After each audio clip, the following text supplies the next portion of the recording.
and being aware of that, because we don't stoop to other people's levels, we rise. Well, I don't believe in exemption. What is exemption?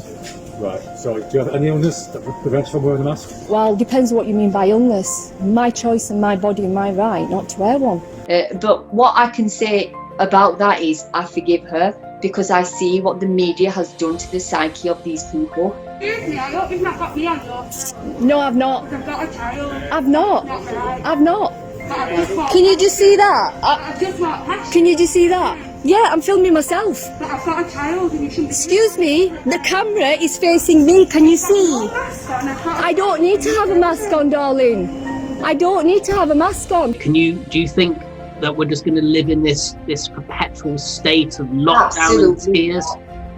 Absolutely not, Martin. I can guarantee you that, because I'm telling you, people are waking up day by day and coming together in a one unity consciousness. Right, what have you been told? I'd like to know that. The council that we must Right, enforce it. local council is not law. We've been told we must enforce it. And how would you enforce that? Are you exempt from wearing a mask? You're not allowed to ask me, that's what I'm trying to tell you. So basically the council's breaking the law, and the council is telling these poor gentlemen to ask you about your disabilities in a public place, and it's not fair and it's not right. And I'm not exempt, and I'm not going to answer their questions. It's as simple as that. I'm not playing that game. It's out of order. And I'll tell you something else as well, because this is what humanity is. As I was leaving, the same security guard came over to me and escorted me to my car. Wonderful things are coming together. When we say enough is enough and no more, their game is over. Hello, my fellow inmates. How are we all today? I hope you're all behaving yourselves and adhering to the community standards. Well, I'm absolutely delighted today. I've got a very special guest. You may have seen a few days ago, I posted a video of a very brave lady who went into her Aldi store to do some shopping, only to be harassed by a security guard for not wearing a mask. Well, today I have that lady, and I'm very delighted to be joined by Rose. How are you, Rose? Hiya, I'm great. Thank you very much, Martin. How are you? I'm good, thanks. I'm getting a bit bored of lockdown and things at the moment, but I'm absolutely delighted that you've taken the time out today to come and join us. I've had so many messages of people asking what it was you actually did to argue your case about not wearing a mask. But I have to ask you that experience that you had in Aldi. I mean, how did that feel for you? Well, I found it extremely harrowing. And to be asked questions of such a personal nature in the middle of the supermarket is quite intrusive and very embarrassing. And to be fair, the sort of person I am, I handled that extremely well, because I see the security, I see the manager, I see all the people in there. It's not so different from myself. So with a little bit of effective communication, I was able to establish, in fact, my authority. And it was to remind them that I was a human being in front of them that wasn't so much different from themselves. Now, obviously, I felt the lady, and that really was a little bit upsetting, because she was irrational, accusing me of all sorts. But what I can say about that is I forgive her, because I see what the media has done to the psyche of these people. And it's so important that we do recognise those people in fear. Even though they're hostile to us, it's about who we are, how we respond. It's never about how somebody responds to you. It's about knowing the foundations that you've been brought up with and staying true to those foundations and to that consciousness and being aware of that, because we don't stoop to other people's levels, we rise.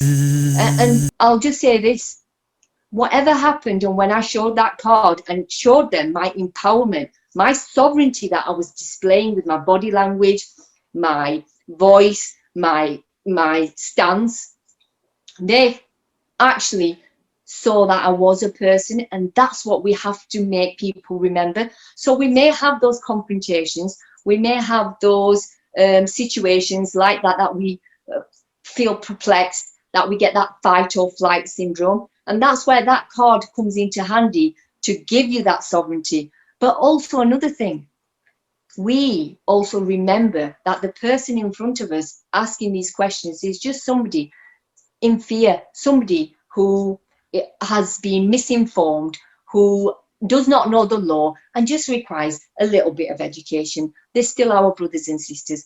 And if you watch the end of the video, or should I say, if you listen to the end of the video, we left on great ways. And you know what? We even did an elbow touch, both of them. And I'll tell you something else as well, because this is what humanity is. As I was leaving, the same security guard came over to me and escorted me to my car so that lady would not interact with me again. And I didn't ask him, but that's what humanity is. That is the power and the beauty. So it's wonderful. But I have to say, and a lot of people have been saying this as well, they've been commenting on how brave you were to actually stand up to these people. And, you know, you stood your ground really, really bravely. And it's something we need to see more of. Now, people have been asking me what kind of legislation you had to do this. Are you able to share that with us? Of course, yes. Well, I have a card, and this card has been made by my friend, David Simpson. Now, David Simpson has got the legislation, and it is the 2010 Equality Act. Now, I'm going to read you this because I think it's self-explanatory. Warning: if you challenge me to wear a face covering, you may be personally liable of an offence on summary conviction to pay a fine of up to 5,000, section 112, aiding contraventions of the Equality Act 2010. An act of disability discrimination and could be ordered to pay compensation of up to 9,000, and that's section 119, remedies of the Equality Act. Now at the back, it actually speaks about the Data Protection Act and what harassment is. And that is, this means people cannot treat you in a way that violates your dignity or creates a hostile, degrading, humiliating, or offensive stance towards yourself. Data protection, your rights. Everyone has the right to the protection of personal data concerning him or her. Such data must be processed fairly for specific purposes and on the basis of the consent of the person concerned, or some other legitimate basis laid down by law. Obviously, I didn't consent to that situation that I found myself in, and that was harassment. Now, I just want to add in, I hold absolutely no malice or any grudges with those security guard and that manager, because at the end of the day, they were misinformed by the council and they were confused and did not know and were unaware of the legislation. And that's why it's important now that we go around educating these people that are being lost in a whipped up media frenzy that has been caused now to control people, to misinform them, to basically coax them into wearing a mask and antisocial behaviour, because they use the word social distancing, but in reality, it's anything but social. Exactly. And I remember we spoke about before, they use these words as a play, don't they? Like social distancing as the opposite. Absolutely. I mean, the obvious one, Martin, there is lockdown. I mean, what is lockdown? It's actually house arrest.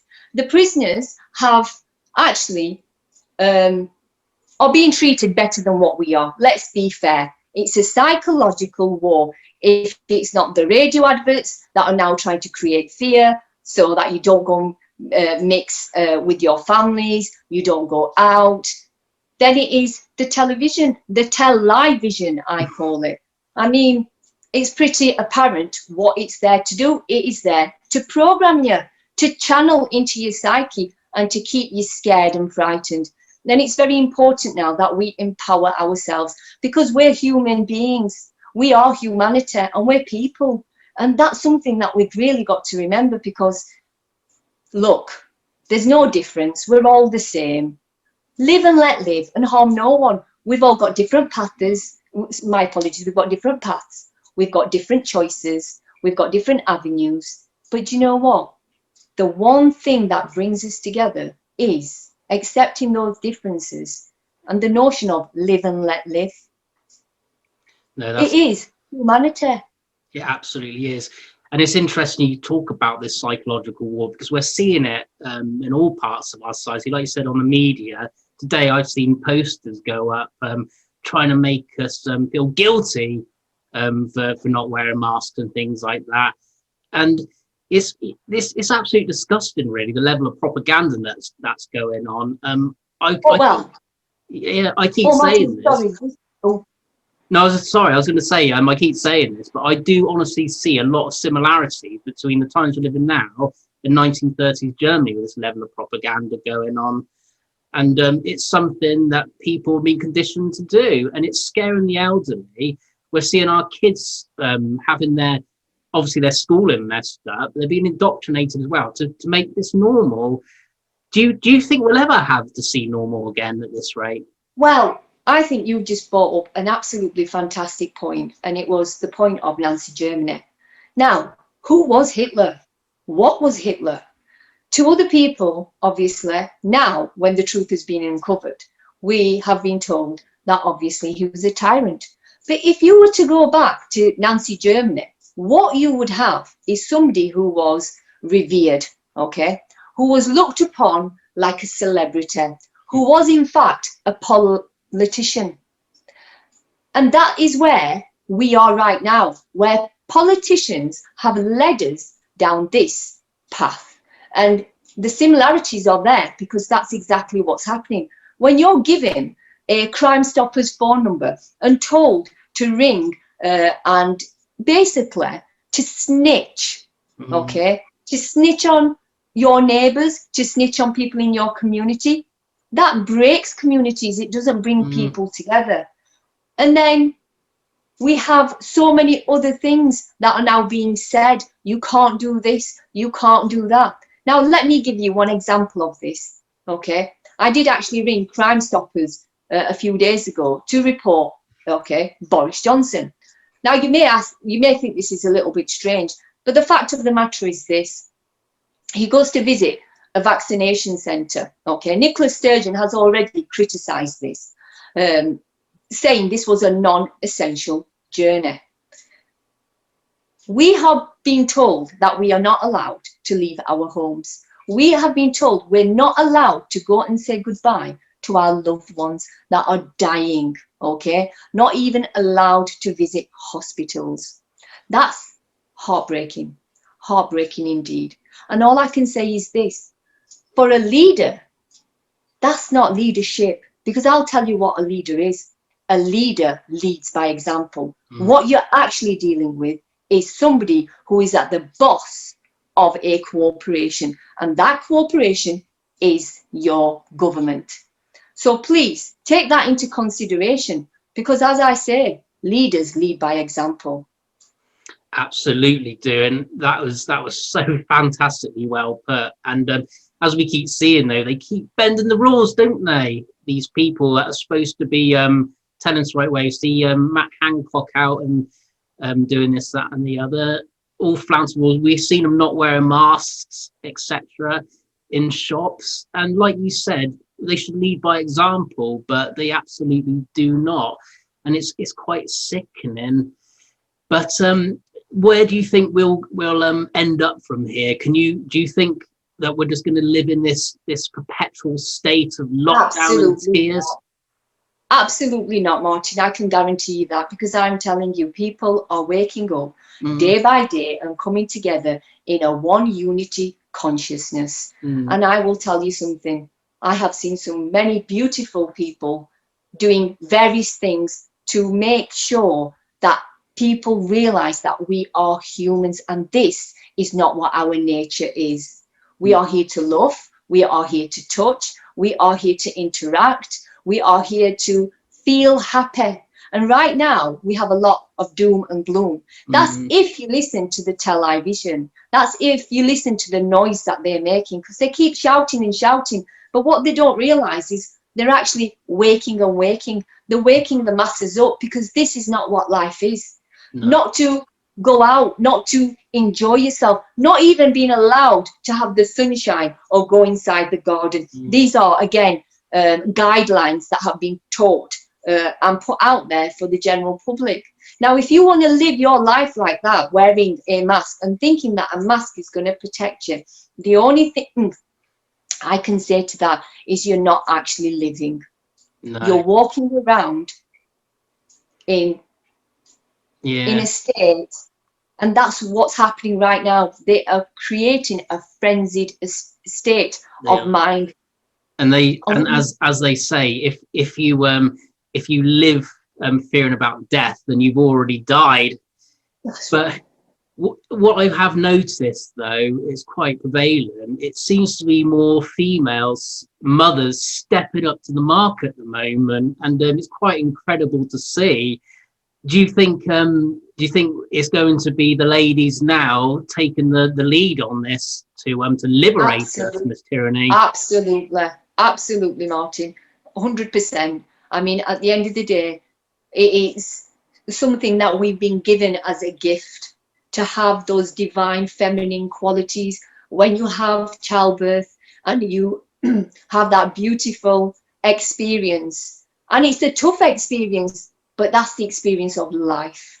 It's the experience of growth, expansion, and remembering what you are. And that's what the true feminine divinity is all about.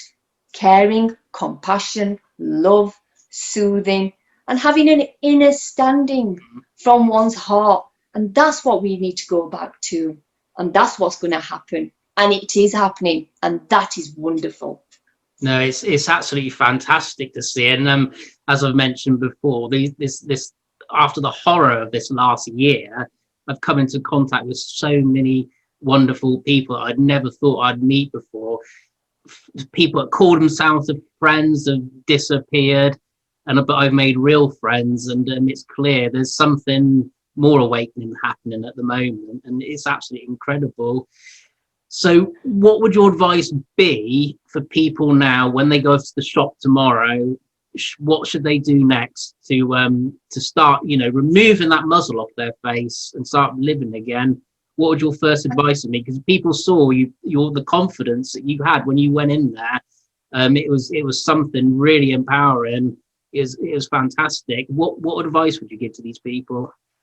My advice is this: let's come back to our humanity. Let's come back to our feelings, and let's remember what we are. We are a consciousness, and we vibrate in a frequency of love. That is what human nature is all about. We must lose the fear, turn off the tall-eye vision, and come back and remember that life is for living. Nobody is guaranteed tomorrow, and this is not a form of existence. This is not a form of life, okay? Just going through the motions, forgetting who you are and what our nature is all about. Drop the fear, stand in your sovereignty, reclaim that back, and realize this is a God-given right. 100%, okay? That's where it starts from. You do not need a card to know what the truth is. And the truth is, it's time to live again.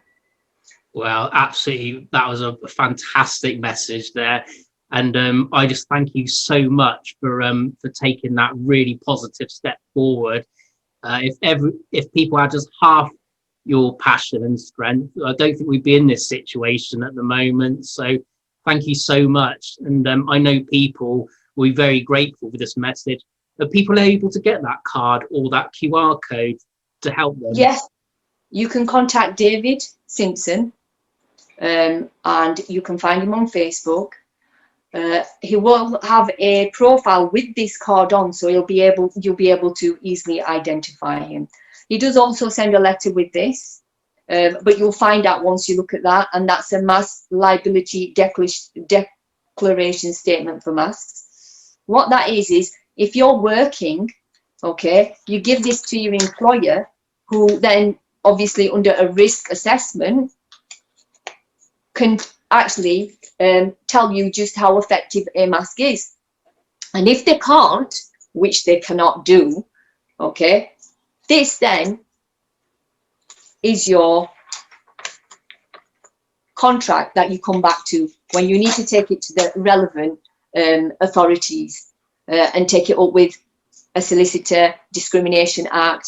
There are many things that we can do, but now is the time just to explore those things. And basically it's like this: when you are going to take a test, you revise for that test, and that's what brushing up in the law is all about, knowing your rights. And once you know your rights, nobody can ever take those rights away, not even legislation, because the rights you've got are God-given.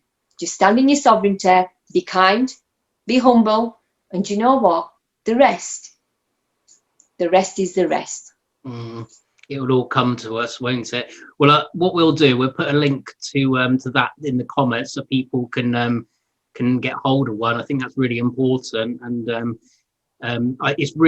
it's more important now to for people to stand their ground, because the longer we allow this to go on, it will never end. It's only going to get worse, and we will never get our freedom back unless people stand up now and make a stand. And like you quite rightly said, it's about knowing bits of the law.